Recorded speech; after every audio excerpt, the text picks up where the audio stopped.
Easter நெருங்கிட்டு இருக்கு. Easter ஸ்பெஷலாக ஒரு வீடியோ பண்ணலாம் அப்படின்னு ஒரு முடிவு பண்ணியிருக்கேன். ரீசெண்டாக ஒருத்தர் அரெஸ்ட் ஆயிருக்கார், ஒரு பாஸ்டர். இந்த யாராவது ட்ரோல் வீடியோ பண்ணீங்கன்னா இதையும் சேர்த்து போடுங்க. அதுவும் சிறுமிகள் கிட்ட தகாத முறையில் நடந்துக்கிட்டாரு அப்படின்னு போக்சோ வழக்கில் சம்மந்தப்படுத்தப்பட்ட ஒரு கைது செய்யப்பட்டிருக்கார். அந்த அளவுக்கு கிறிஸ்டியானிட்டியுடைய நிலைமைங்கிறது மாதிரி இருக்கு. சர்ச்சில் இருக்கக்கூடிய பாஸ்டர்ஸுடைய புனிதத்தன்மைங்கிறது கேள்விக்குறியா இருக்கு. இவர் மேலே என்ன மாதிரியான நடவடிக்கை எடுக்கப்படும்? கவர்மெண்ட் சைடில் இருந்து கேஸ் போட்டிருக்காங்க, அவரை கைது பண்ணியிருக்காங்க. ரைட்டு, இவர் இருக்கக்கூடிய கிறிஸ்டியானிட்டி அமைப்பில் என்ன மாதிரியான நடவடிக்கை இவர் மேலே எடுக்கப்படும் பார்த்தா ஒன்றுமே இருக்காது. ஏன்னா இவர் தான் இவருடைய ஆர்கனைசேஷனுக்கு பாஸ், இவர் வைக்கிறதா சட்டம். அப்படின்னா இவரை கேள்வி கேட்குறதுக்கு யாருமே இல்லையா? எதனால் இப்படி இருக்குது அப்படிங்கிற ஒரு கேள்வி வரும்ல. கிறிஸ்டியானிட்டிக்குள்ளே இருக்கக்கூடிய குளறுபடிகள் என்னென்ன, இந்த கிறிஸ்டியானிட்டியில் இருக்கிற அந்த குளறுபடியை பயன்படுத்தி பெண்டகாஸ்டல் அப்படிங்கிற அந்த அமைப்புங்கிறது எவ்வளோ பெருசாக வளர்ந்துருக்கு, அதோடைய பேக்ரவுண்ட் என்ன, ஹிஸ்ட்ரி என்ன, இதுதான் ஃபஸ்ட்டு சம்பவமாக, இந்த மாதிரி சம்பவம்லாம் வேறு என்னெல்லாம் நடந்திருக்கு அப்படிங்கிறது தான் நம்ம டீட்டெயிலாக நீங்கள் பார்க்க போகிறோம். Welcome to Big Bang Bogan, நான் உங்கள் போகன். இன்றைக்கி நாம் வெளிப்படுத்த போகிறது பெண்டிகாஸ்டல் சர்ச்சுகளுடைய நிலைமை தான். வாங்க.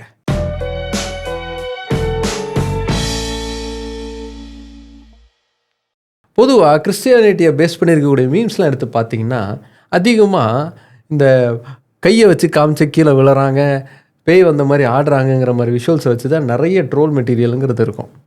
இந்த ட்ரோல் மெட்டீரியலாக இருக்கிறது யாருன்னா இவங்க எல்லாருமே பெண்டிகாஸ்டல் பாஸ்டர்ஸ் தான். அதுக்காக மற்றவங்களாம் சரியானவங்க யோக்கியவான்கள் அப்படின்னு சொல்ல முடியாது. அதுலேயும் ஏகப்பட்ட ஓட்டைகள்லாம் இருக்குது. ஆனால் அதிகமாக விஷுவலாக வெளியில் வந்து பயங்கரமாக டேமேஜ் ஆகிறது யாருன்னா இந்த பெண்டிகாஸ்டல் அமைப்பில் இருக்கக்கூடிய பாஸ்டர்ஸ் தான்.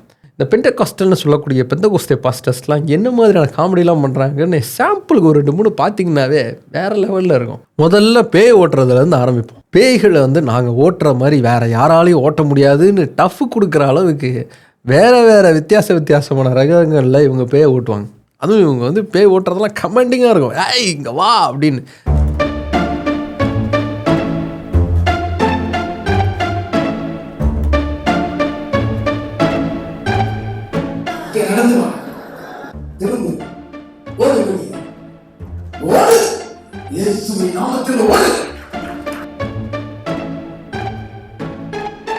அதுக்கு அடுத்து பார்த்தீங்கன்னா ஸ்பெஷல் பவர்.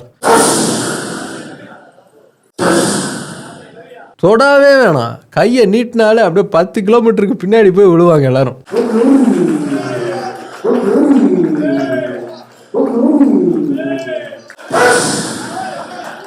இப்படி தொடாமலே 100 பேரை கீழே விழ வைக்கிறது, பேயை ஓட்டுறதெல்லாம் பழைய ஸ்டைலு. நான் எதை தொட்டாலும் அது பவராக மாறிடுங்கிறது புது ஸ்டைல். காஸ்பல் சாங்கை போட்ட சீடியை அவ்வளோ பவர், சீடியை தொட்டாலே எல்லாம் தலை சுற்றி கீழே விழுவாங்கங்கிற மாதிரி ஒருத்தர் கிளம்புனார். அதுக்கடுத்து முக்கியமான ஒன்று ஹீலிங் பவர். ஹீலிங்னா சாதாரணமான ஹீலிங் இல்லை, வேறு லெவலுக்கு ஹீலிங். கிட்னியில் ஏதாவது பிரச்சனை இருந்தால் கூட சும்மா படுக்க போட்டு ப்ரேயர் பண்ணால் கிட்னியவே குணமாக்கிறாங்க. நடக்க முடியாமல் இருக்கா, நடக்க வச்சுருவாங்க. அதே மாதிரி பேச முடியாமல் இருக்கா, பேச வச்சுருவாங்க. ஒழுங்காக பேச மாட்டேன் தானே சொன்னீங்களா? இப்போ பேசுவேன் பாரு. நான் சொல்கிறேன், ஏசப்பா ஏசப்பா. இப்படி நம்ம நாட்டில் மட்டும்தான் இந்த மாதிரியான மேஜிக் ஷோஸ்லாம் நடக்குதான்னு பார்த்தா இல்லை, உலக அளவில் இந்த மாதிரி ஏகப்பட்டது நடக்குது. சவுத்து கொரியா பயங்கரமாக வந்து டெக்னாலஜியில் டெவலப் ஆனவங்கன்னு சொல்லக்கூடிய சவுத் கொரியாலேயே இதே மாதிரியான மேட்டர்லாம் நடக்கும். ஆனால் இவங்க எல்லாரையுடைய ஹைலைட் எங்கே திரும்ப நடக்கும்? ஆஃப்ரிக்காவில் தான். African pastors are ultimate pastors. அதாவது சொர்க்கத்துக்கு டைரெக்டாக ட்ரங்க் கால் பேசுகிற மாதிரி ஃபோனை போட்டு பேசுகிறாங்கங்க.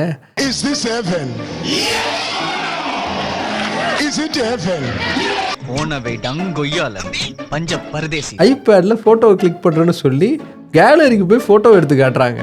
அந்த போட்டோவை பார்த்துட்டு வாட் எ மிராக்கிள் அப்படின்னு சொல்லி அவரை கொண்டாடிக்கிட்டு இருக்காங்க. அதை விட இதை பாருங்களேன், என்ன கொடுமை சார்னு கேட்பீங்க. கர்த்தர் உங்களை காப்பாற்றணும் அப்படின்னா போய் புல்லை தின்னுங்கன்னு சொல்றாரு. நேராக ஓடி போய் புல்லை உட்காந்து மாடு மாதிரி தின்னுக்கிட்டு இருக்காங்க இவங்க. அந்த அளவுக்கு முழுக்க மூளை மழுங்கடிக்க போட்டு சொல்கிறத அப்படியே செய்கிற மாதிரியான ஒரு ஆட்களாக இவங்க எல்லாருமே மாற்றிருக்காங்க. இதெல்லாம் விட ஸ்பெஷல் ஐட்டம் 2 இருக்குது. என்ன தெரியுமா? மற்றவங்கள பேய் ஓட்டுறது எப்படி பார்த்துருப்பீங்க, ஊனு கத்தி தானே. ஆனால் தலைவன் பார்த்தீங்கன்னா ஃபுட்பால் இருக்குல்ல, ஃபுட்பாலை எட்டி உதைக்கிற மாதிரி பேயை எட்டி உதைச்சி விரட்டுறாப்பேன்.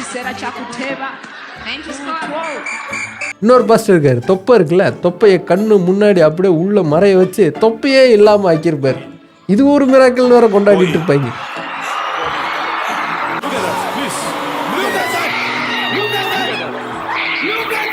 ஆனால் இப்படி உலக அளவில் காமெடியன்ஸ்லாம் இருக்கலாம். ஆனால் இவங்க எல்லாருக்கும் ஆரம்ப புள்ளி எங்கன்னா அமெரிக்காவில் தான்.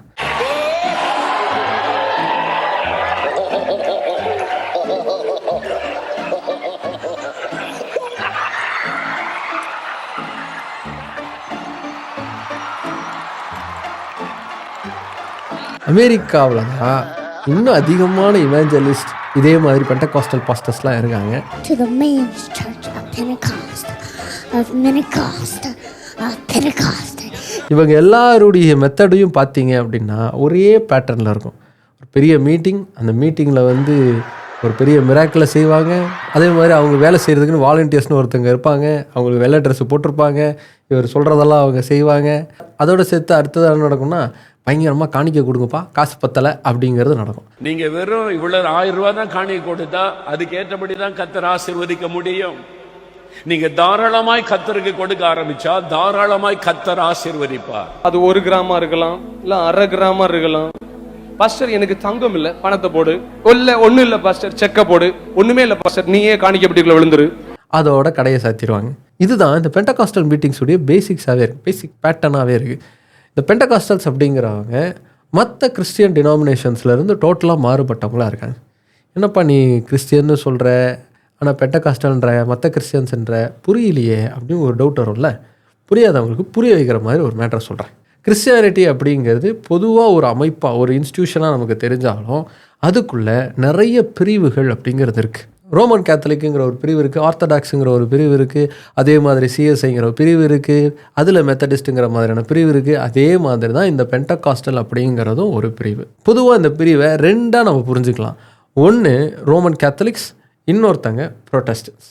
ரோமன் கேத்தலிக் அப்படிங்கிறது தான் கிறிஸ்டியானிட்டியுடைய ஆரம்ப காலகட்டத்தில் இருந்த அமைப்பு. ஆனால் 16ஆம் நூற்றாண்டில் இந்த ரோமன் கேத்தலிக்ஸுடைய பழக்க வழக்கங்களை எதிர்த்து, அவங்களுடைய வழிபாட்டு முறையை எதிர்த்து, அதே ரோமன் கேத்தலிக்ஸ்லேயே இருக்கக்கூடிய ஃபாதர்ஸ், அதுமாதிரி ரிலீஜியஸ் லீடர்ஸ்லாம் என்ன பண்ணுறாங்கன்னா, இது சரியாக இல்லாமல் இருக்குது, இது ரொம்ப தப்பான ஒன்றா இருக்குது அப்படின்னு சொல்லி அதிலிருந்து வெளியில் வர்றதுக்கான முயற்சி எடுக்கிறாங்க. அதை வந்து கேள்வி கேட்க ஆரம்பிக்கிறாங்க. ஃபார் எக்ஸாம்பிள் சொல்லணும்னா, ரோமன் கேத்தலிசமில், குறிப்பாக ஜெர்மனியில் இருந்த ரோமன் கேத்தலிசம் சர்ச்சஸில் ஒரு சில வழக்கங்கிறது ரொம்ப முக்கியமாக கடைப்பிடிக்கப்பட்டுச்சு. அது என்னென்னா, நீங்கள் பாவம் பண்ணிட்டீங்க அப்படின்னா சர்ச்சுக்கு ஒரு அமௌண்ட்டை கொடுத்தீங்கன்னா உங்களுக்கு பாவ மன்னிப்பு கிடச்சிரும் அப்படிங்கிறது. நீங்கள் போய் பாவ மன்னிப்பு சொல்லி வாங்குறதுங்கிறது வேறு, அமௌண்ட்டை மட்டும் கட்டிட்டு பாவ மன்னிப்பு வாங்கிட்டு போகலாங்கிறது வேறு. இந்த அமௌண்ட்டு கட்டிட்டு போகிறதெல்லாம் எப்படிங்க சரி வரும்? பைபிளில் அப்படி இல்லையே, கடவுள் என்ன காசு வாங்கிட்டு மன்னிப்பாரா அப்படிங்கிற கேள்விலாம் எழும்ப ஆரம்பிக்குது. இந்த கேள்விகள் எழுப்புறாங்க இல்லையா? இப்படி கேள்விகள் எழுப்புறவங்க புது புது ஐடியாலஜிஸை உருவாக்குறாங்க. அதே சமயத்தில் ஐரோப்பிய நாடுகளில் அதிகமாக கிறிஸ்டியானிட்டியை ஃபாலோ பண்ண நாடுகள்லையும் அரசியல் ரீதியான மாற்றங்கள் அப்படிங்கிறது வருது. ரோமில் இருக்கக்கூடிய போப் வந்து எங்கள் நாட்டில் இருக்கக்கூடிய அரசாட்சியெல்லாம் ரொம்ப இன்ஃப்ளூயன்ஸ் பண்ணுறாருன்னு யோசித்த அரசர்கள்லாம் என்ன பண்ணுறாங்கன்னா, நாங்கள் எங்கள் நாட்டில் இருக்கக்கூடிய சர்ச்செல்லாம் மாற்றி அமைக்கிறோம், அவங்களுக்கும் போப்புக்கும் சம்மந்தம் இல்லை, நாங்கள் வேறு தனியான ஒரு இதை வந்து ஃபாலோ பண்ணுறோம் அப்படின்லாம் கொண்டு வராங்க. இது என்னவா மாறுதுன்னா, கேத்தலிசமை ஃபாலோ பண்ணக்கூடிய நாடுகளுக்கும் அவங்களுக்கு அகெயின்ஸ்டாக இருக்கக்கூடிய நாடுகளுக்கும் நடுவில் ஒரு பெரிய போர் அப்படிங்கிறது வருது. இப்படி கேத்தலிக்ஸுக்கு அகெயின்ஸ்டாக ப்ரொட்டஸ்ட் பண்ணி வெளியில் வர்றாங்களே அவங்கள ப்ரொட்டஸ்டன்ஸ் அப்படின்னு சொன்னாங்க. இந்த ப்ரொட்டஸ்டன்ஸ்க்கு கீழே அதுக்கப்புறமா புது புது பிரிவுகள், புது புது டாக்டரைன்ஸ் உருவாகுது. ஒவ்வொருத்தரும் ஒவ்வொரு விதமான ஐடியாலஜியோடு அந்தந்த டாக்டரை உருவாக்குறாங்க. நம்ம வந்து இயேசு கிறிஸ்துவ இப்படி தான் வழிபடணும், நம்மளுடைய வழிபாட்டு முறை இப்படிலாம் இருக்கணும், பைபிள் அதை தான் சொல்லுது, நம்ம அப்படி தான் ஃபாலோ பண்ணணும் அப்படின்னு ஒவ்வொருத்தரும் ஒவ்வொரு டாக்டரைன்ஸ் அடிப்படையில் ஒவ்வொரு பிரிவுகளை உருவாக்குறாங்க. அப்படி உருவான பிரிவுகள் தான் லுத்ரன், மெத்தடிஸ்ட், பேப்டிஸ்ட் மாதிரியான பிரிவுகள். அப்படி உருவாக்கப்பட்ட இந்த பிரிவுகளில் ஒன்று தான் இந்த பெண்டகாஸ்டல் அப்படிங்கிற ஒன்று. இந்த பெண்டிகாஸ்ட் அப்படிங்கிறது எப்படி உருவாச்சு, யார் உருவாக்குனா, எப்படி வளர்ந்துச்சு அப்படிங்கிற ஹிஸ்ட்ரிலாம் தெரிஞ்சுக்கிறதுக்கு முன்னாடி இந்த பெண்டிகாஸ்ட் அப்படிங்கிறது என்ன அப்படிங்கிறதுலேருந்து ஆரம்பிப்போம். பெண்டிகாஸ்ட் அப்படிங்கிறது ஒரு கிறிஸ்தவ பண்டிகையினுடைய பெயர். இந்த கிறிஸ்தவ பண்டிகைங்கிறது எப்போ வருது அப்படின்னா, ஈஸ்டர் முடிஞ்சு 50வது நாளில் நடந்த ஒரு நிகழ்வை கொண்டாடக்கூடிய ஒன்று தான் இந்த பெண்டிகாஸ்ட் அப்படிங்கிறது. இயேசு கிறிஸ்து வந்து மரணிக்கிறார் இல்லையா, மரணித்து உயிர்த்தெழுகிறார் இல்லையா, உயிர்த்தெழக்கூடிய நாளை தான் ஈஸ்டர் அப்படின்னு கொண்டாடுவாங்க. அப்படி உயிர்த்தெழுந்ததுக்கப்புறமா 50 நாள் கழித்து அவர் தன்னுடைய சீடர்களுக்கு முன்னாடி தோன்றாரு. அவங்க எல்லாருக்குமே பரிசுத்த ஆவியின் அபிஷேகம் அப்படிங்கிறது கிடைக்கிது. அவங்க எல்லாருமே டங்ஸில் பேச ஆரம்பிக்கிறாங்க.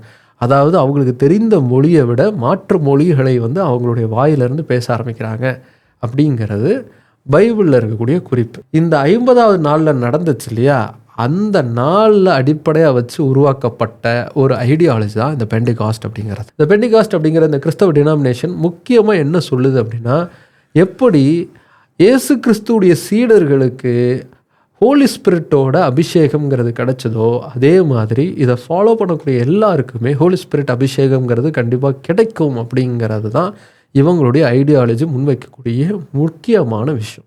இந்த இடத்துல இருந்து நாம் இதோட ஹிஸ்ட்ரியை தொடங்குவோம். 19ஆம் நூற்றாண்டுக்கு முன்னாடி வரைக்கும் கிறிஸ்டியானிட்டியில் பெண்டிகாஸ்ட் அப்படிங்கிறது பெரிய அளவுக்கு ஒரு எழுச்சி அடையாத ஒன்றா தான் இருந்துச்சு. அந்த சமயத்தில் ஒவ்வொரு கிறிஸ்டியன் டினாமினேஷன், நான் ஏற்கனவே சொன்னேன் இல்லையா, ஆர்சி கிறிஸ்டியன்ஸ் இருந்தாங்க, அதே மாதிரி மற்ற பிரிவுகள் இருந்தாங்க, மெத்தடிஸ்ட், அதே மாதிரி லூத்ரன், இவங்களாம் இருந்தாங்க இல்லையா. அவங்க எல்லாருமே அவங்களுடைய சர்ச்சுகளுக்கு ஏற்ற மாதிரியான ஒரு வழிபாட்டு முறையை பின்பற்றிட்டு இருந்தாங்க.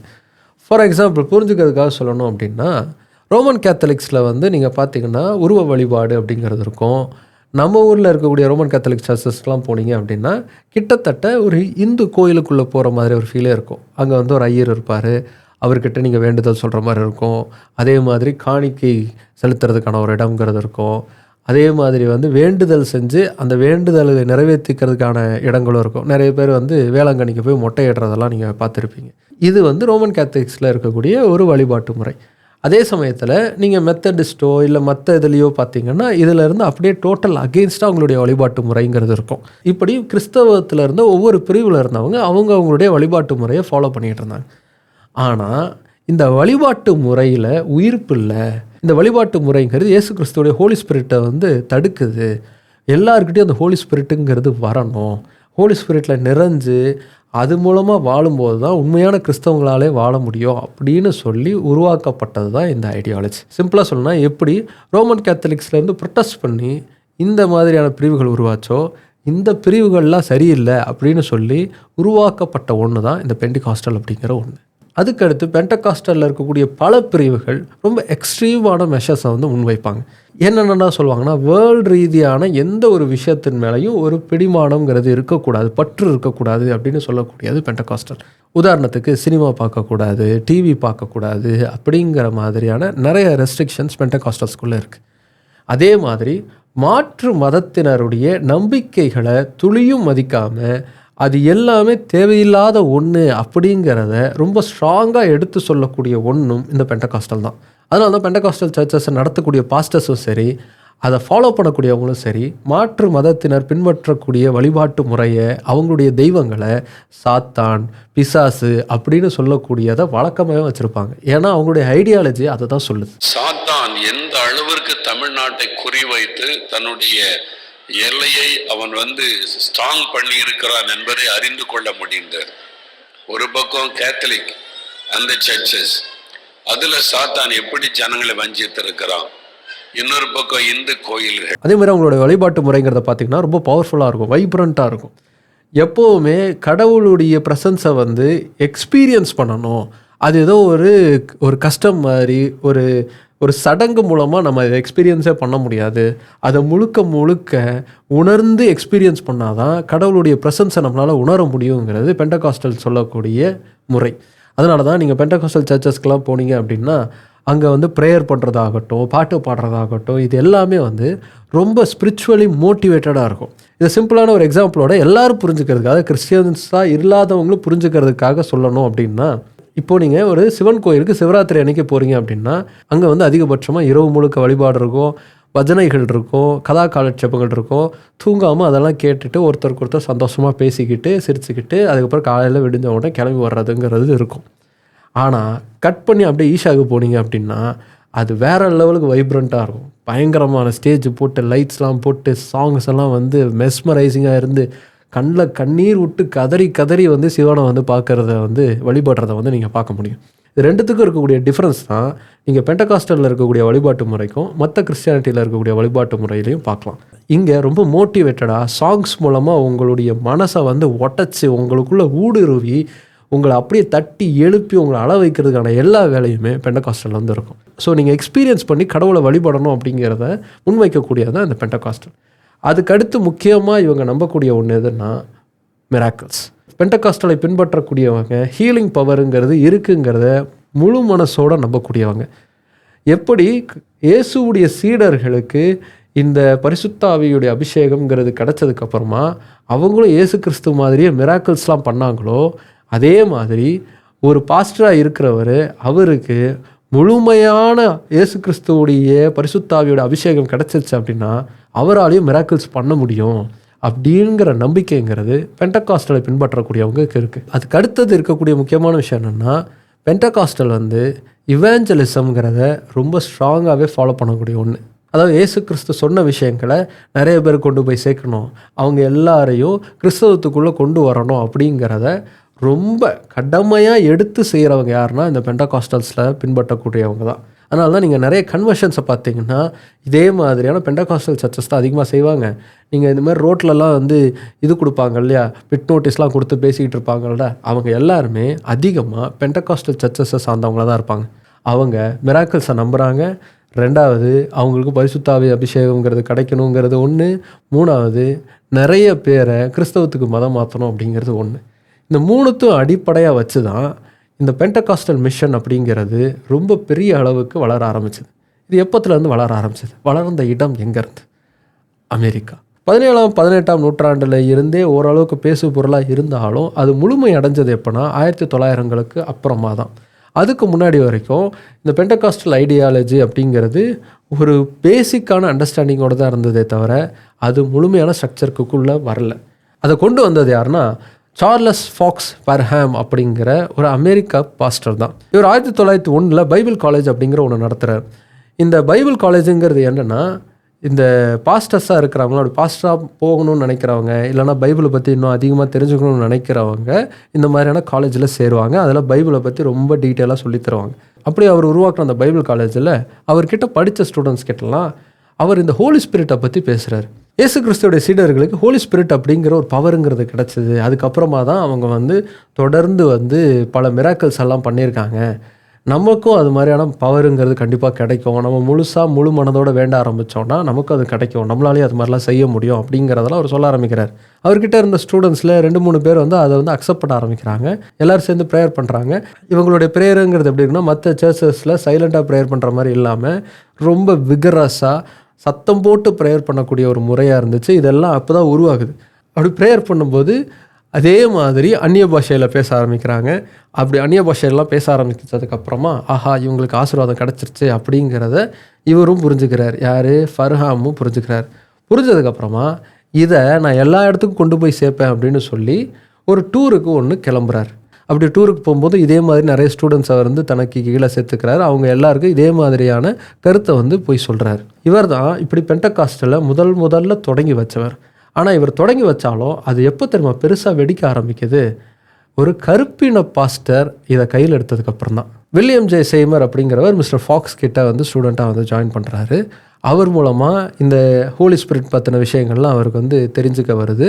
அவரும் வந்து அதை நோக்கி ப்ரேயர் பண்ணுறாரு. அவருக்கும் ஹோலி ஸ்பிரிட் அபிஷேகம்லாம் கிடைக்குதுங்கிற ஒரு பிலீஃப் அவருக்கு வந்துடுது.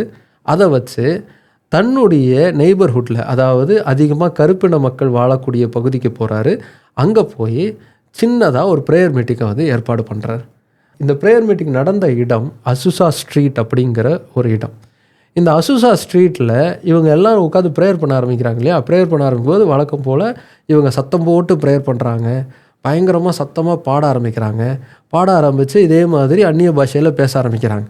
இப்படி பேச ஆரம்பித்ததுக்கப்புறமா இந்த ப்ரேயர் மீட்டிங்க்கு வந்தவங்கள ஒரு சில பேருக்கு உடம்பு சரியில்லாமல் வந்திருக்காங்க. அவங்கெல்லாம் வந்து எனக்கு குணமான மாதிரி எனக்கு ஃபீலாக இருக்குது அப்படின்னு வெளில வந்து சொல்கிறாங்க. இந்த செய்தி அந்த நெய்பர்ஹுட்டில் இருந்த எல்லாருக்குமே பரவ ஆரம்பிக்குது. எல்லாருமே சைமர் இருந்த வீட்டுக்கு வர ஆரம்பிக்கிறாங்க, ப்ரேயர் பண்ண ஆரம்பிக்கிறாங்க. கூட்டம் அதிகமாகிறத பார்த்த உடனே அவர் என்ன பண்ணுறாரு, அவர் வீட்டுக்கு பக்கத்துலேயே ஒரு இடத்துல வந்து இந்த இடத்துல ப்ரேயர் பண்ண ஆரம்பிக்கலாம் அப்படின்னு சொல்கிறார். கண்டினியூஸாக மக்கள் திரள் வர ஆரம்பிக்குது. இந்த நெய்பர்ஹுட் இல்லாமல் அதுக்கு பக்கத்தில் இருந்தவங்க இப்படின்னு அமெரிக்கா முழுக்கவுமே இந்த செய்தியை கேள்விப்பட்டு எல்லாருமே கூட்டமாக வந்து ப்ரேயர் பண்ண ஆரம்பிக்கிறாங்க. இதுதான் பெண்டகாஸ்டலுடைய ஃபஸ்ட்டு ரிவைவல் மீட்டிங் அப்படின்னு சொல்லுவாங்க.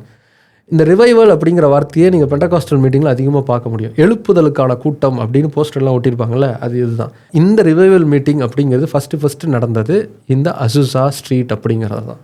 இந்த அசுசா ஸ்ட்ரீட் ரிவைவல் வந்து 1 நாள் 2 நாள் நடக்கலை, 3 வருஷத்துக்கு நடந்துச்சு. இந்த 3 வருஷத்தில் இந்த அசுசா ரிவைவல் நடந்தது தான் பெண்டகாஸ்டல் அப்படிங்கிற ஒரு அமைப்பையே மொத்தமாக மாற்றிச்சு. ஏன்னா இந்த ரிவைவல் நடந்த காலகட்டம் அப்படிப்பட்ட காலகட்டம்.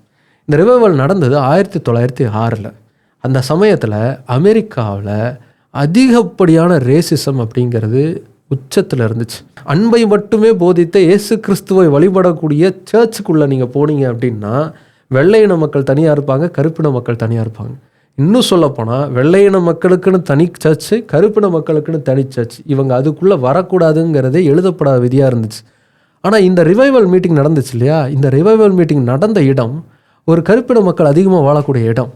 அந்த இடத்துக்கு அதிகமாக எல்லா இன மக்களும் வந்தாங்க. கருப்பின மக்களும் வெள்ளை இன மக்களும் வந்து ஒன்றா உட்காந்து கதறி கதறி அழுது ப்ரேயர் பண்ண ஆரம்பிக்கிறாங்க. இது கிறிஸ்டியானிட்டியே மாற்றுது. ஏன்னா இப்படி ப்ரேயர் பண்ணுறாங்க, இதுதாண்டா உண்மையான கிறிஸ்டியானிட்டி, இதுதாண்டா எனக்கு வேணும்னு நிறைய கருப்பின மக்கள் வந்து தேடி தேடி வந்து இதில் வந்து கலந்துக்க ஆரம்பிக்கிறாங்க. இதுதான் பெண்டகாஸ்டலுடைய சக்ஸஸ்ங்கிறது. பெண்டகாஸ்டல் எப்போவுமே எளிய மக்களை நோக்கி தான் முதல்ல நகரும். எந்த இடத்துல எந்த மக்கள் அதிகமாக பாதிக்கப்படுறாங்களோ, அடக்கி ஒடுக்கப்படுறாங்களோ, அவங்களுடைய வாய்ஸாக அவங்களுக்கான ஒரு துணையாக போய் நிற்கிறது தான் பெண்டகாஸ்டல். நீங்கள் இப்போவும் பார்த்தீங்கன்னா தமிழ்நாட்டையே எக்ஸாம்பிள் எடுத்திங்கனாலும் தமிழ்நாட்டில் நிறைய பெண்டகாஸ்டல் சர்ச்சஸுடைய ஆரம்ப புள்ளிங்கிறது எங்கே இருக்குன்னா, இதே மாதிரி சமுதாய ரீதியாக இல்லை எக்கனாமிக்கல் ரீதியாக பயங்கரமாக அடக்கி ஒடுக்கப்படக்கூடிய மக்கள் மத்தியில் தான் இந்த பெண்டகாஸ்டல் அப்படிங்கிறதுக்கான சர்ச்சஸ்லாம் முதல்ல துளிர்விடும்.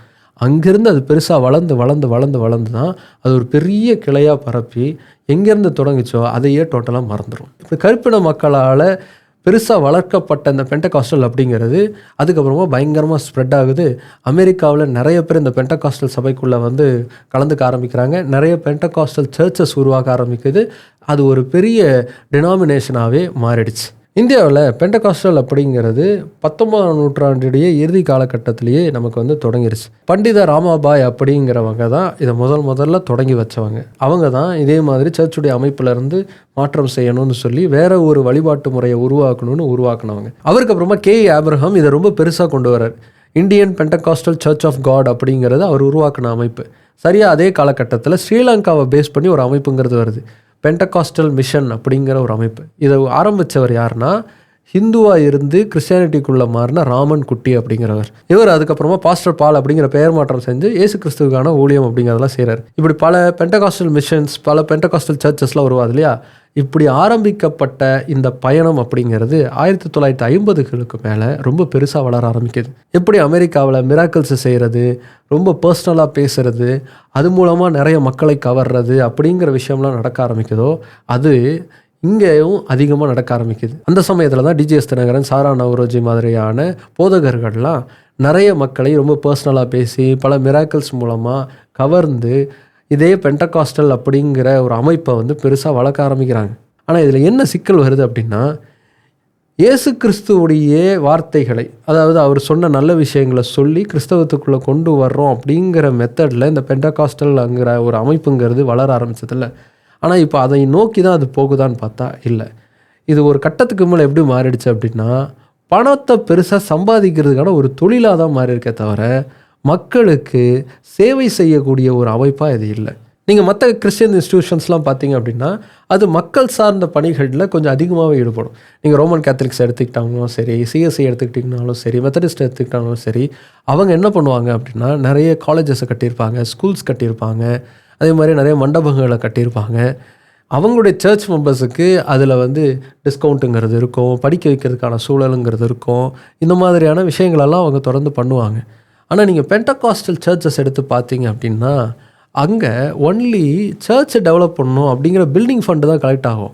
அப்படி கலெக்ட் செய்யப்படக்கூடிய பில்டிங் ஃபண்டு, சர்ச்சஸ்க்கு தேவை அப்படின்னு வாங்கக்கூடிய அந்த ஃபண்டெல்லாம் நேரடியாக அதை நடத்தக்கூடிய பாஸ்டர், அந்த பாஸ்டருடைய ஃபேமிலிக்கு தான் போதே தவிர திரும்ப அந்த சர்ச்சில் மெம்பராக இருக்கக்கூடிய மக்களுக்கு ஏதாவது கிடைக்குதான்னு பார்த்தா ஒன்றுமே கிடைக்காது, ஜீரோ.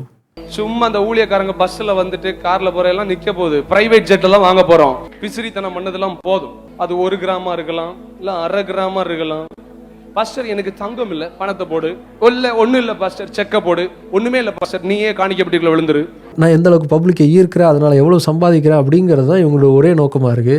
சம்பாத்தியம் மட்டுமே இவங்களுடைய நோக்கமா இருக்கும்போது மக்களுக்கு சேவை செய்யணுங்கிற எண்ணமும் இல்லை, அவங்களுக்கு உண்மையாக இருக்கணுங்கிற எண்ணமும் இல்லை. எப்படி இருந்தாலும் இவங்களை ஏமாற்றி காசு வாங்கலாங்கிற ஒரு ஏமாற்றுத்தனம் தான் அவங்க மைண்டில் ஏறுதுங்கிறது தான் இப்போ ரீசெண்டாக நடக்கக்கூடிய எல்லா விஷயங்களும் வந்து நமக்கு தெளிவாக தெரியுது.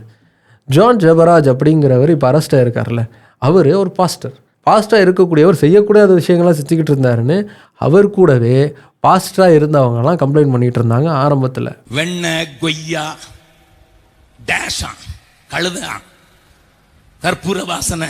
இப்போ நீங்கள் இன்னொரு கிறிஸ்டியன் அமைப்பில், ஃபார் எக்ஸாம்பிள் ஒரு ஆர்சி கிறிஸ்டியனில் இருக்கக்கூடிய ஒரு பாஸ்டர் மேலே, ஒரு ஃபாதர் மேலே வந்து ஒரு கம்ப்ளைண்ட் வருது அப்படின்னா அந்த ஃபாதர் மேலே ஆர்சி கிறிஸ்டியனில் இருக்கக்கூடிய அமைப்பே ஏதாவது ஒரு நடவடிக்கை எடுக்கிறதுக்கான பாசிபிலிட்டிங்கிறது இருக்குது. அவரை கேள்வி கேட்குறதுக்கு, அவர் மேலே கம்ப்ளைண்ட் பண்ணுறதுக்கு அப்படின்னு ஒரு சிஸ்டம்ங்கிறது இருக்குது. ஆனால் இங்கே அது கிடையாது. இங்கே இவர் கேள்வியே கேட்க முடியாது. ஏன்னா இவர் கடவுளுக்கு ரொம்ப நெருக்கமானவருங்கிற மாதிரியான ஒரு பிம்பம்ங்கிறது உருவாக்கப்படுது. அவரை கொஸ்டினே பண்ணக்கூடாது, அவர் தப்புனே சொல்லக்கூடாது, அவர் ரொம்ப நேர்மையானவர், அவர் புனிதமானவர் அப்படின்னு அவரை புனிதப்படுத்துறது தான் நடக்குது.